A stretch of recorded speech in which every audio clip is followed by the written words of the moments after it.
గద్దించాలి. వాడిని గద్దించినప్పుడు వాడు ఏం చేస్తున్నాడు? వాడు ఎప్పుడైతే కాలిపోతాడో ఆత్మ నువ్వు కూడా ప్రార్థన రాకుండా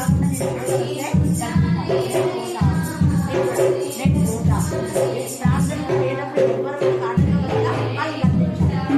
వాళ్ళని గద్దించి దేవుని సన్నిధికి వెళ్తే ఆత్మ బలం దేవుడిని కోరుకుంటే పెట్టి నీకు కావాల్సిన సహాయం నేను చేతులతో ఎవరు మాకు తెలియదు దేవుడు నీ కళ్ళకి నీ బాధ మీద స్థైర్యం ఆత్మ బలం ఆత్మ ధైర్యం ఖచ్చితంగా దేవుడు మన జీవితాలను సెట్ చేస్తాడు. ఎవరిపైన ఆధారం లేకుండా ఎందుకంటే అందరి చేత ఘనతలు ఉంది. వారి సమాజ మందిరంలో దేవుని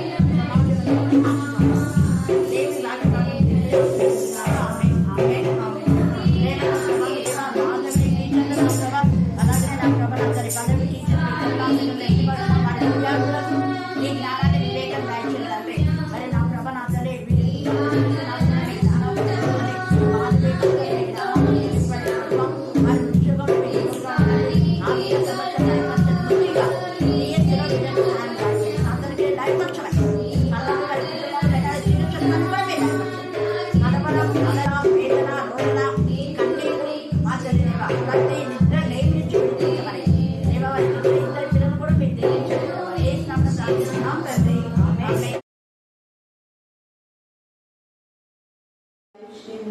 స్తోత్రం స్తోత్రం స్తోత్రం స్తోత్రం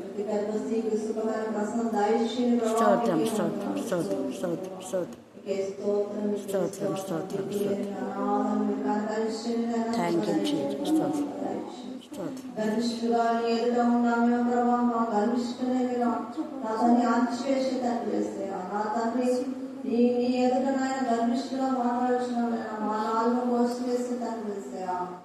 తండ్రి నీ గడ్డింపులు మర్చిపోతున్నాము మాకు జ్ఞాపకం చేయండి. స్తోత్రం స్తోత్రం స్తోత్రం జ్ఞాపకం చేసిన స్తోత్రం స్తోత్రం స్తోత్రం స్తోత్రం స్తోత్రం తండ్రి స్తోత్రం స్తోత్రం స్తోత్రం ప్రతి రోజు తన పాపంలో జీవిస్తున్నాము. తండ్రి ఎట్టి పాపం అంటే తండ్రి వాక్యాన్ని వినలేకపోతున్న వారందరూ ఒకరి పట్ల అన్యాయంగా బ్రతకడం పాపమే అని చెప్పి మోసం చేయడం పాపమే స్తోత్రం స్తోత్రం పాపము తండ్రి. మరి నా తండ్రి పాపం అనగా ఏదో నా తండ్రి ఏదో అనుకున్న వారిని న్యాయంగా జీవించలేక యజమాను ఒకరి పొరుగు వారు ప్రేమించలేకపోవడం నా తండ్రి పాపమే. స్తోత్రం స్తోత్రం స్తోత్రం స్తోత్రం స్తోత్రం స్తోత్రం స్తోత్రం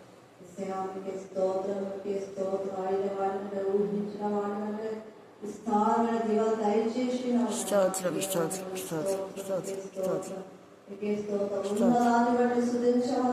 thank you lord hallelujah hallelujah hallelujah hallelujah thank you Jesus స్తోత్రం స్తోత్రం స్తోత్రం స్తోత్రం స్తోత్రం స్తోత్రం స్తోత్రం స్తోత్రం జీసస్ స్తోత్రం స్తోత్రం స్తోత్రం స్తోత్రం థ్యాంక్ యూ జీసస్ స్తోత్రం స్తోత్రం స్తోత్రం స్తోత్రం స్తోత్రం స్తోత్రం స్తోత్రం స్తోత్రం ఉపవాస దినాలైనా ఏ బిడ్డలైతే ఉపవాసం ఉంటున్నారో స్తోత్రం స్తోత్రం స్తోత్రం స్తోత్రం స్తోత్రం స్తోత్రం స్తోత్రం జీసస్ స్తోత్రం స్తోత్రం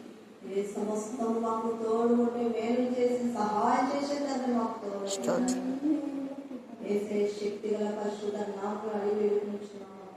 ఆమేన్ ఆమేన్ ఆమేన్.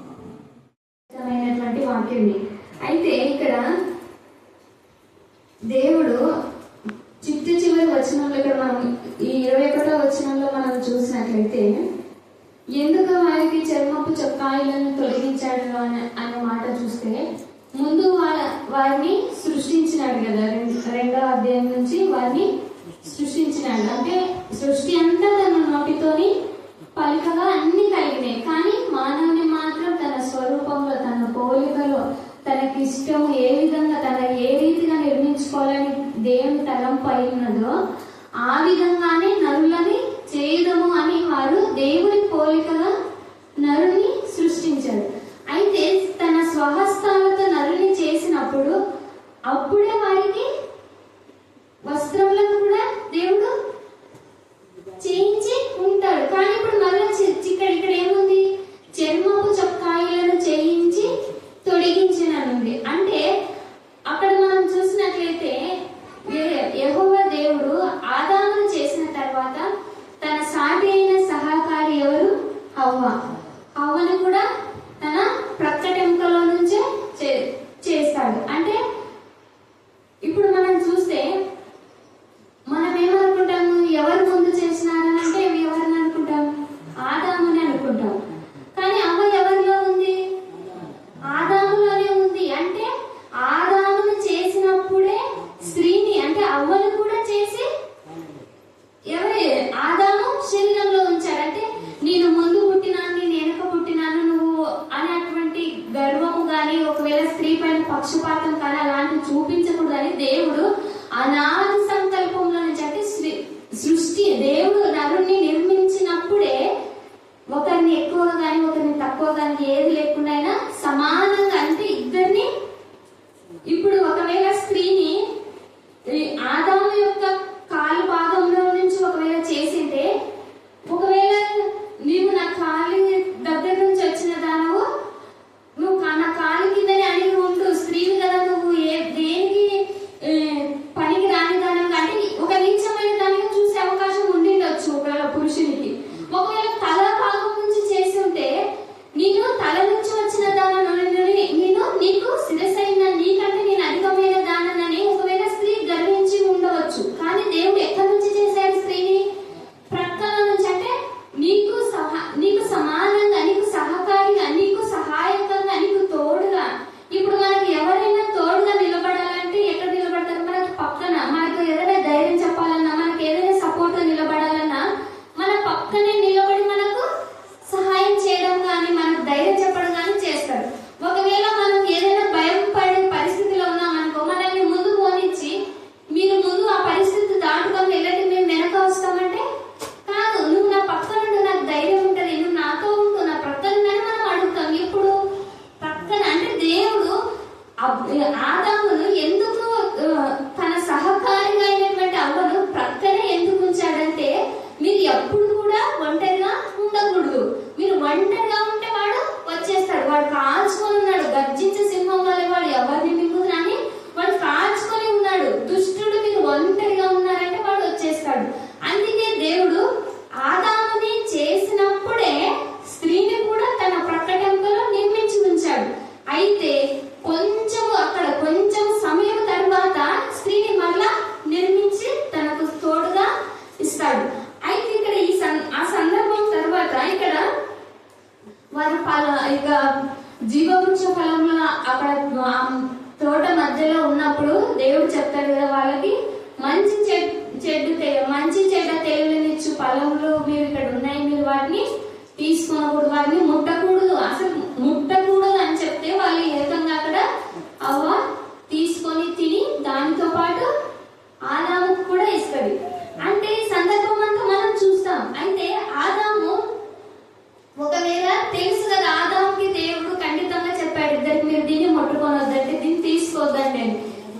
అసలు తినకూడదు అని చెప్పినప్పుడు వాళ్ళు ఏం చేస్తారు? తీసుకొని తింటారు.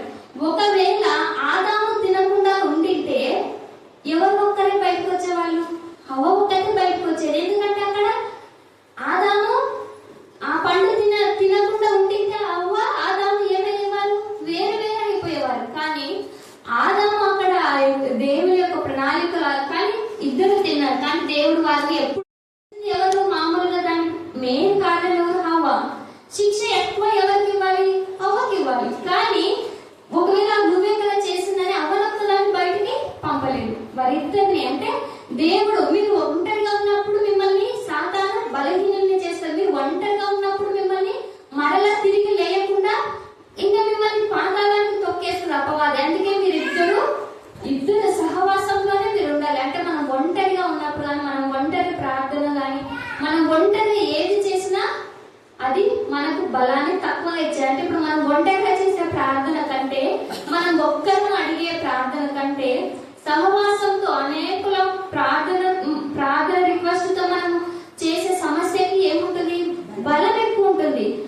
అలాగా ఇక్కడ యేసుక్రీస్తు, ఇక్కడ యెహోవా దేవుడు కూడా వారికి ఆ యొక్క చెప్పిన వెంటనే వాళ్ళను ఆ తోటలో నుంచి బయటకు పంపించేస్తారు. ఈ సందర్భం అంతా మనకు తెలుసు.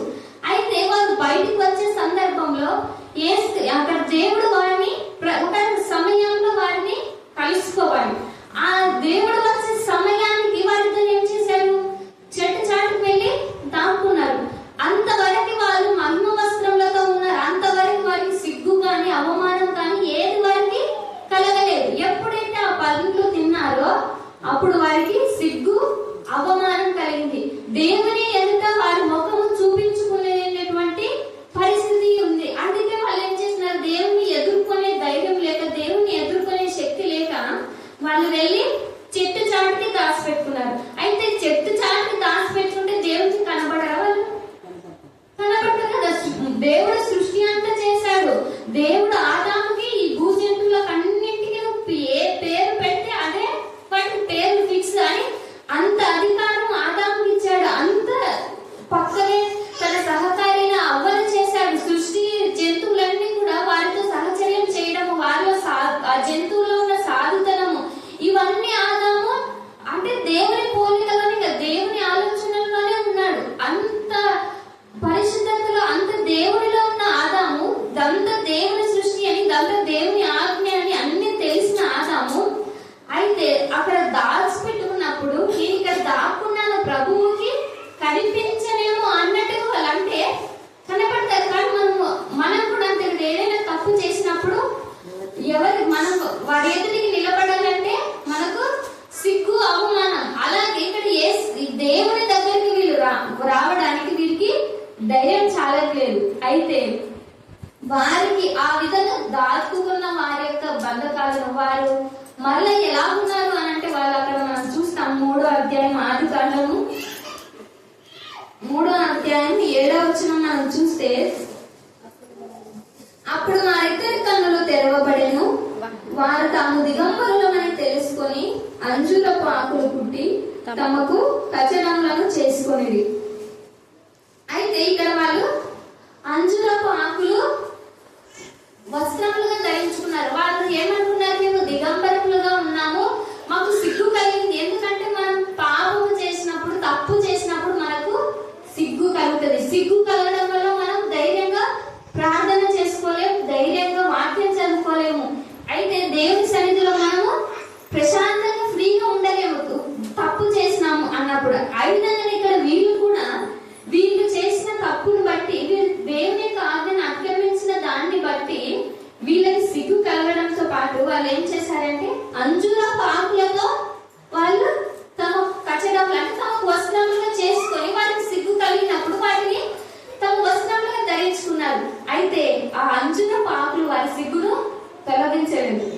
వారి అంజూరపు ఆకులతోనే మీరు బయటకు వెళ్ళాలని అక్కడ దేవుని అనవచ్చు. కానీ వారి సిగ్గు పోలేదు, వారి అవమానం పోలేదు. వారు చేసిన తప్పుకు, వారు చేసిన పాపానికి అక్కడ ప్రాయశ్చిత్తము లేదు. అందుకే అక్కడ దేవుడు వారికి చర్మపు చొక్కాయిలను చేయించి ఇద్దరికి, ఆదాముకు అతని భార్యకు ఇద్దరికి చేయించి వారికి తొడిగించాను.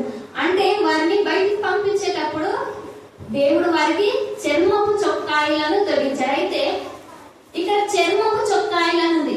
దేని చర్మపు చొక్కాయిలను వారికి చేయించాడు అని అక్కడ మనం చూస్తే, ఇక్కడ ఆయన అనాది కాలంలోనే మన కొరకు బలి అయినటువంటి వదగొర్రె పిల్ల. అంటే ఇక్కడ ఈ యొక్క ఆదాము హవ్వ వీరు చేసిన సిగ్గుకు, వీరు చేసిన అవమానానికి, వీరికి కలిగినటువంటి యొక్క అవమానాన్ని, వీరి సిగ్గుని తొలగించడానికి అప్పుడే ఆదాము కాలంలోనే ఆయన వద గొర్రె పిల్లగా ఆ ఏదెను తోటలో వధించబడ్డాడు. ఆ వద గొర్రె పిల్ల యొక్క చర్మపు చొక్కాయిలని తీసి వారికి తొడిగించాడు. అంటే మనం ఏమనుకుంటాం, ఈ లోక సంబంధమైన దాన ధర్మాలు, నీతి కార్యాలు,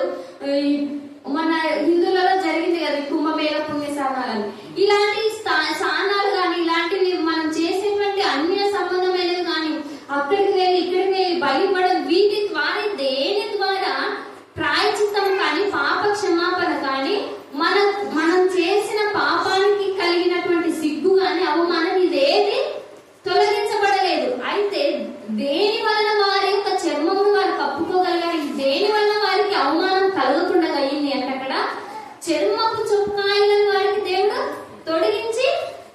తొడిగించినప్పుడు, అంటే యేసుక్రీస్తు వారి రక్తంలో మాత్రమే మనము మునిగినప్పుడు, ఆయన రక్తంలో మాత్రమే మనం కడగబడినప్పుడే మనకు పాప పరిహారార్థము వస్తుంది. అయితే ఇది చాలా మందికి తెలియదు కాబట్టి లోక సంబంధమైనటువంటి దాన ధర్మాలు, ఈ పాపానికి కార్యం చేస్తే, ఈ యాగం చేస్తే, ఈ పుణ్యం చేస్తే, ఈ స్నానం చేస్తే, ఇది చేస్తే పోతుంది అని అనుకుంటారు. కానీ వీటన్నింటి వల్ల ఏది లేదు. కానీ ఒక్క యేసుక్రీస్తు వారి రక్తము వలనే పాప క్షమాపణ. అదే ఇక్కడ వారు అనాదిలో వారు చేసినటువంటి పాపములకు, వారికి కలిగిన అవమానాలకు, వారికి కలిగినటువంటి యొక్క సిగ్గుకు ప్రతిగా ఈ చర్మపు చొక్కాయిలను తొలగించినప్పుడు వారు ధైర్యంగా ప్రార్థన చేసుకోగలిగారు. వారి తరువాత ఎనోషు పుట్టడం, ప్రార్థన మొదలవడం, తర్వాత వారి జనరేషన్ ని దేవుడు దీవించి వారిలో ప్రత్యేకించుకున్నాడు. అంటే ఈ చర్మపు చొక్కాయిలను చేయించడం ద్వారా, అంటే యేసుక్రీస్తు వారికి ఏమైనాడు?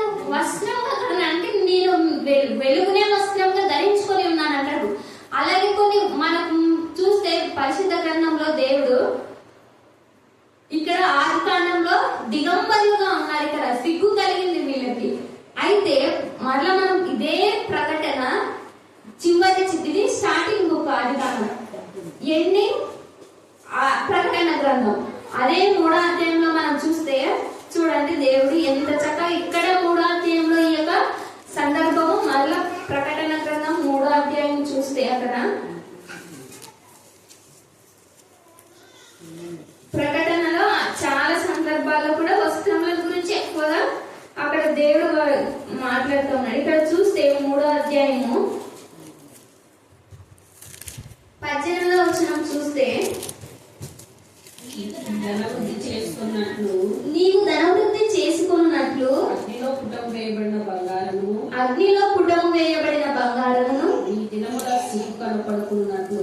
దిశముల సిగ్గు కనపడకుండునట్లు ధరించుకొనుటకు తెల్లని వస్త్రములను నీకు దృష్టి కలుగునట్లు నీ కనులకు కాటుకను నా యొద్ద కొనుమని నీకు బుద్ధి చెప్పుచున్నాను. ఇక్కడ చూస్తే నీకు సిగ్గు, అవమానం, నీ దిశమాల సిగ్గు కనబడకుండానట్లు నా దగ్గర తెల్లని వస్త్రములను కొనుమని నీకు బుద్ధి చెప్పుచున్నాను. అంటే ఇప్పుడు మనకు రక్షణ అనే వస్త్రము లేక మనం ఇంకా పాపంలో, ఇంకా శాపంలో ఉంటే మనం ఎటువంటి వారమంట?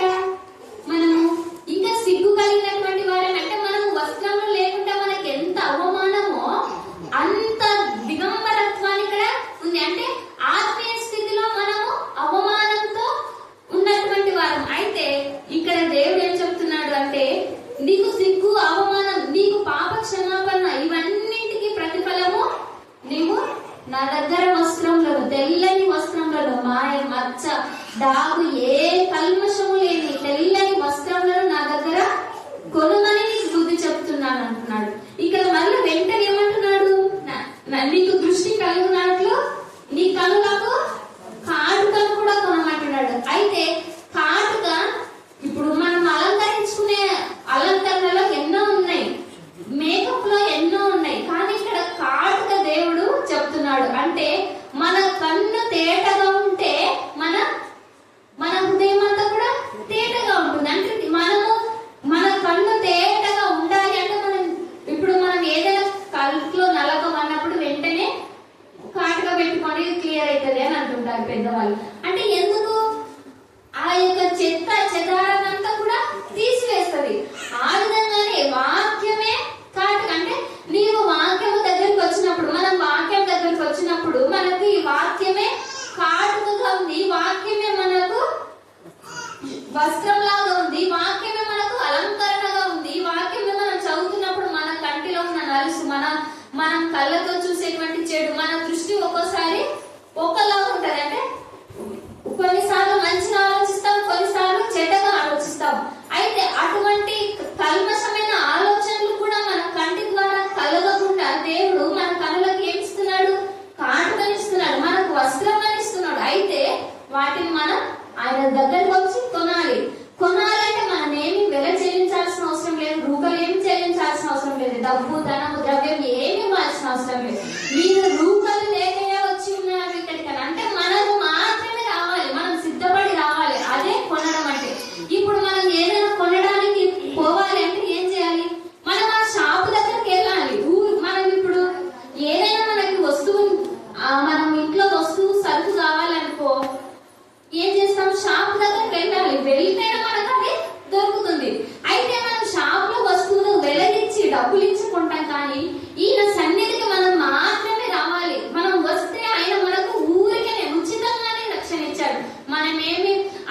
బలి అర్పించడం ద్వారానో, దానాలు చేయడం ద్వారానో, మనల్ని మనం ఏదైనా కోసుకోవడం ద్వారానో, ఇవేమి ద్వారా ఆయన మనకి ఇవ్వలేదు. మీరు వచ్చిన సన్నిధిలో నా ఎదుట కనపడండి, మీ పాపంలను విడిచిపెట్టండి, మీ వస్త్రంలోని మీరు ఉదుక్కుండండి, నా రక్తంలో వాటిని తెలుగు చేసుకునండి అని దేవుడు చెప్తున్నాడు. అయితే అవన్నీ మనం కొనుక్కోవాలి, ఆయన సన్నిధికి మనం రావాలి. కొనాలంటే మనం రావాలి, వస్తేనే దేవుడు మనకు అవన్నీ ఉచితంగా ఇస్తానంటున్నాడు.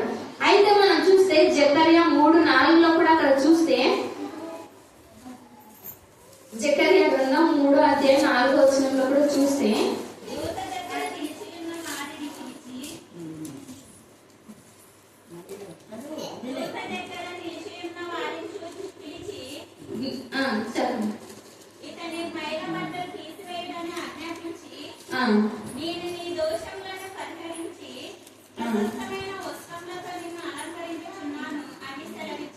ఇక్కడ ఏముంది, మనము మైల బట్టలు తీసివేయడం. ఇప్పుడు మనం ఒక 1 వీక్ స్నానం చేయకుండా ఉంటేనే మనకి ఎలా అనిపిస్తుంది, కంపరంగా అనిపిస్తుంది, అంత ప్రశాంతంగా అనిపించదు. అంటే మనం ఈ లోకానుసారంగా ఉన్నటువంటి వస్త్రంలోకే మనం అంత శ్రద్ధ, అంత పరిశుభ్రతని పాటించాలి అనుకుంటాం. అయితే ఈ పరిశుభ్రత అనేది దేవుడు మనకు శారీరకంగా కంటే కూడా ఆధ్యాత్మికంగా ఎక్కువగా కోరుకుంటున్నాడు. ఎందుకంటే మైల పడ్డది అంటే నీ ఆధ్యాత్మిక జీవితంలో ఏది, నీ యొక్క ఆత్మీయతలో నీకు మైల పడినటువంటిది ఏది మచ్చ కూడా నాకు నీ ఆత్మీయ ప్రవర్తనలో కనబడకూడదు. అందుకే దేవుడు ఏమంటున్నాడు ఇక్కడ, దూతని దగ్గర నిలిచిన వారిని పిలిచి, ఇక మైల పడిన అంటే మైల పడినది ఏది కూడా మన దగ్గర కానీ ఉండడానికి వీల్లేదు. ఇప్పుడు ఆదాము అవ్వలు వాళ్ళు కట్టుకున్నారు, అంజురపు ఆకులు చుట్టుకున్నారు, అది వారికి పరిశుద్ధతను కానీ, వారి యొక్క సిగ్గును కానీ, వారికి చేసిన పాపానికి కప్పిపుచ్చడానికి వారికి ఏది వారికి లేదు, అక్కడ రక్షణ కానీ లేవు. అయితే అవి ఆ వస్త్రాలు, ఆ యొక్క అంజురపు ఆకులు చుట్టుకున్నా కూడా వారికి పాపాన్ని, సిగ్గుని అది చుట్టుకున్నాక వాళ్ళు దాక్కున్నారు. ఇప్పుడు ఆ అంజురపు ఆకులు కట్టుకొని దేవుని ఎదుట ప్రభు మీరు తప్పు చేశామని ఉండొచ్చు, కానీ ఆకులు చుట్టుకున్నాక వారికి సిగ్గు, అవమానం పోలేదు. అందుకే ఆకులు చుట్టుకొని కూడా వాళ్ళు అక్కడ చెట్టు చాటుకు దాక్కున్నారు. అంటే మనము మన పాపములను విడిచిపెట్టకపోతే మనం ఎంత రక్షణ పొందినా, రక్షణ అనే వస్త్రాన్ని పైనేసుకున్న వారమే, కానీ మనము సిగ్గు కలిగి మనం దాక్కున్న స్థితిలో ఉన్నట్టే ఆదాము అవ్వలాగా. అంటే మనం ధైర్యంగా రాలేము.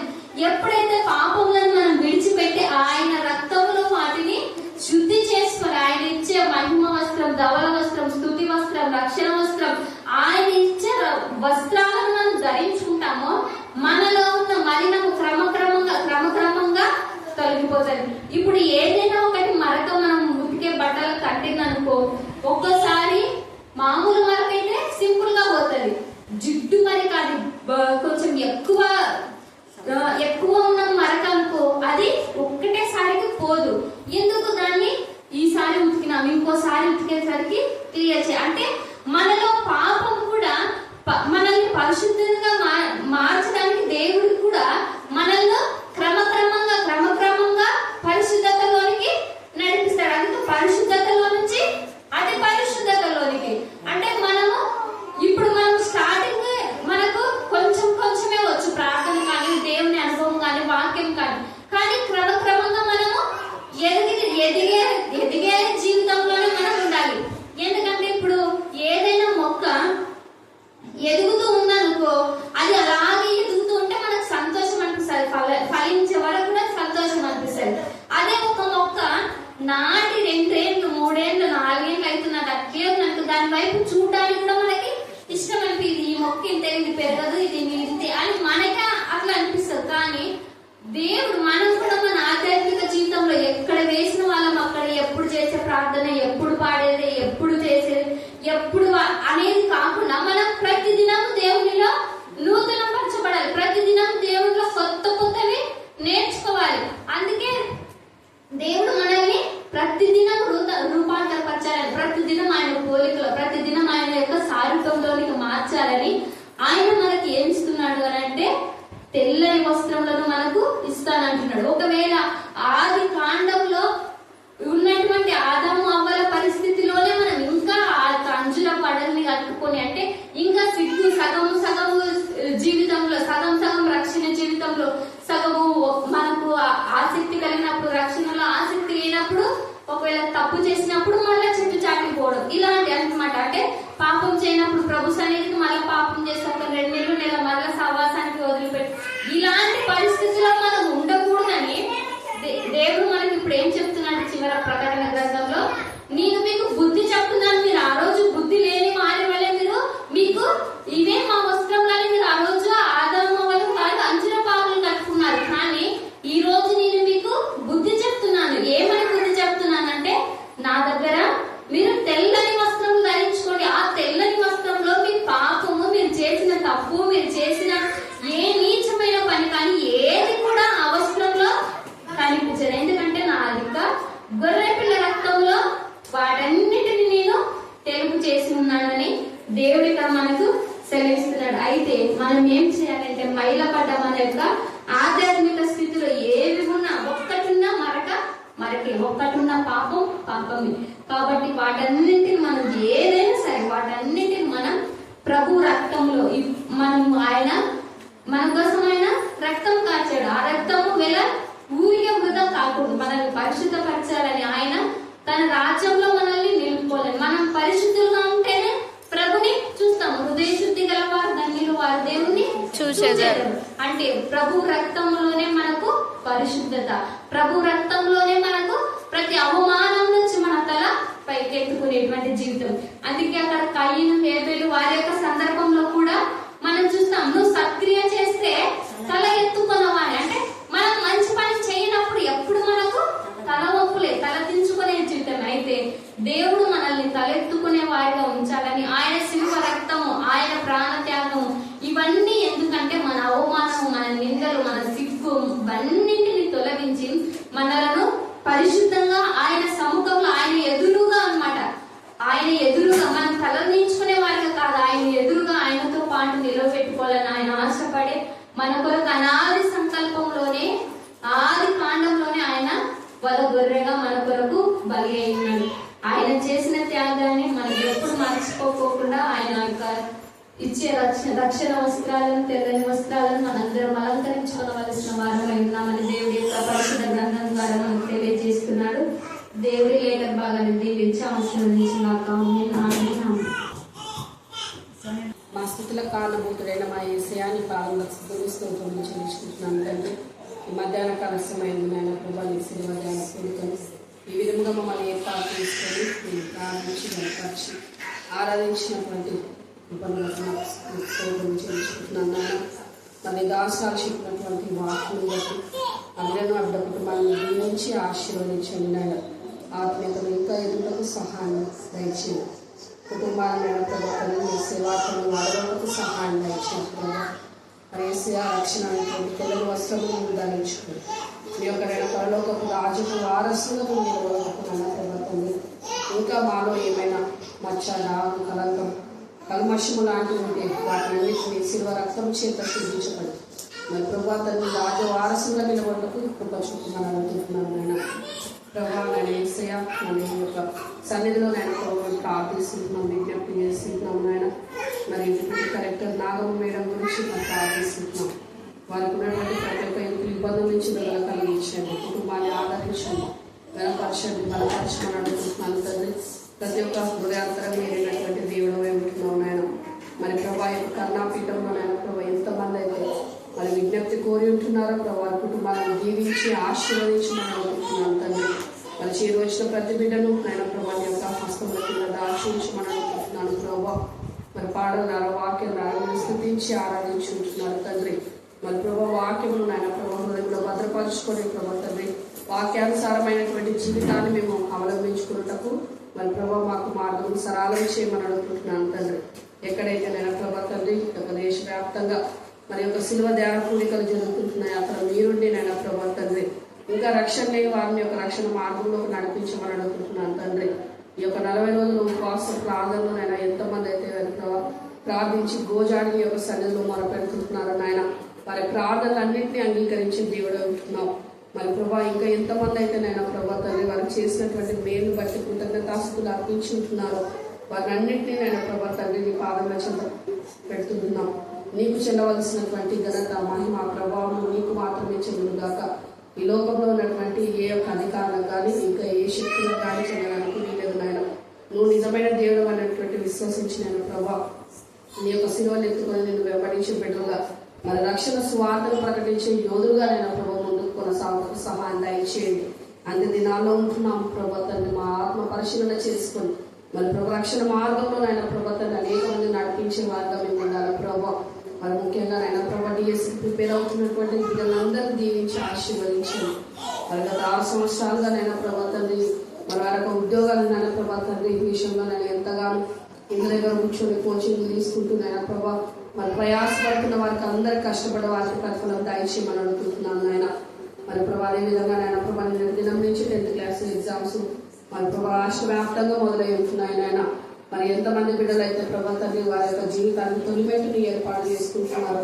ఆ మొదటి మెట్టును అయినా ప్రభా తండ్రి ఘన విజయంగా సహాయం దయచేయండి. మరి తెలుగు ఎగ్జామ్ అయినా ప్రభా నిన్న చక్కగా రాస్తున్నారని మేము వింటున్నాము నాయన. మరి జరగబోయేటువంటి హిందీ నుంచి సోషల్ ఎగ్జామ్స్ వరకు నాయన ప్రభా సంవత్సరం అంతా చదివినటువంటి చదువును ఆ యొక్క మనసులో ఉంచుకొని మరి ప్రభా బిడ్డలు చదువుతుండగా రాస్తుండగా వారి చేయికి పట్టించి రాపించి మనం అనుకుంటున్నాను. మరి మంచి ఆరోగ్యం దయచేయండి, జ్ఞాపక శక్తులు దయచేయండి ప్రభా. మరి అదేవిధంగా ఇంటర్ ఎగ్జామ్స్ రాసిన బిడ్డలు ఉంటున్నారు ప్రభా. వారికి కూడా నేను ప్రభా యేసుక్రీస్తు నామములో మంచి రిజల్ట్స్ వచ్చినప్పుడు సహాయం దయచేయండి. నేను విశ్వసించిన బిడ్డలు నేను తలగా ఉంచుతానన్నా వారి ప్రోగ్రాం ఉంచానన్నావు ప్రభా. మరి ఏ బిడ్డలైతే నేను ప్రభా నేను ముందుంచుకొని ప్రభా తండ్రి వారు ఎగ్జామ్స్ రాస్తున్నారు రాసి ఉంటున్నారు వారందరినీ మేము ప్రభా తండ్రి సమాజంలో గౌరవించే విధంగా ఉండకు కృప చూపమని అడుగుతున్నాను. ఇక్కడ చేయవలసిన ప్రతి కుటుంబాన్ని మీరు దీవించండి. వారి కుటుంబాల్లో నాయన ప్రభా ఉన్నటువంటి ప్రతి ఆర్థిక ఇబ్బందుల నుంచి సమస్యల నుంచి నాయన ప్రభా వ్యాధుల నుంచి విడిపించమని అడుగుతున్నాను నాయన. ప్రభా తండ్రి ముఖ్యంగా నాయన ప్రభా తండ్రి స్వార్థ భారం కలిగి నేను ముందుకు కొనసాగడానికి సహాయం దయచేయండి. ఈ దాస్తాన్ని సమూహాన్ని జ్ఞాపకం చేసుకుంటున్నాం. రవిడనైన ప్రభా తండ్రి అనేక ఆత్మల కొరకు ప్రయాసపడుతున్నారు తండ్రి. ప్రయాసపడినటువంటి ప్రాణాన్ని తృప్తిపరిచే దేవుడు ఉంటున్నావు ప్రభా. మరి ప్రభా తండ్రి ఆవిడ యొక్క కష్టాన్ని వ్యర్థం కానట్లుగా నేను ప్రభా మరి ప్రభా యొక్క నేను కూడికల ద్వారా మరి అనేక మంది నేను ప్రభా తండ్రి విశ్వాస జీవితంలో నేను కొనసాగుటకు మారు మనసు లేని వారు మారు మనసు పొందుకుంటకు కుటుంబాలను మార్చుకుంటకు నేను ప్రభా తండ్రి మాదిరికరంగా నేను ప్రభా ఇద్దరుటకు సహాయం దయచేయండి. నాకు మంచి ఆరోగ్యం బలము శక్తిని దయచేయండి. అనేక మంది వద్ద నేను సేవ చేసి వస్తుంటున్నారు. రాకపోకలను నా బిడ్డకు నేను ప్రభా నీవే వంద నీళ్ళలో ఉండమని అడుగుతున్నాను తండ్రి. అనేక మంది నా బిడ్డ నేను ప్రభా తండ్రి ఉపయోగపరుస్తుంటున్నారు. మరి ప్రభా బిడ్డకు నేను ప్రభా తండ్రి కావాల్సినటువంటి నేర్చుకుంటున్నటువంటి బిడ్డలు కూడా జ్ఞానం దయచేయమని అడుగుతున్నాను ప్రభా.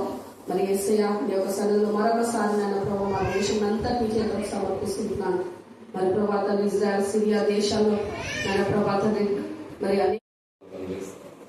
మా తల్లిదండ్రులు చూడ మా కన్న తండ్రి ఎంతో మతి మన ప్రభావ మమ్మల్ని యొక్క సజ్జలపరిచిన విధానం నీకు వందలు మా తండ్రి.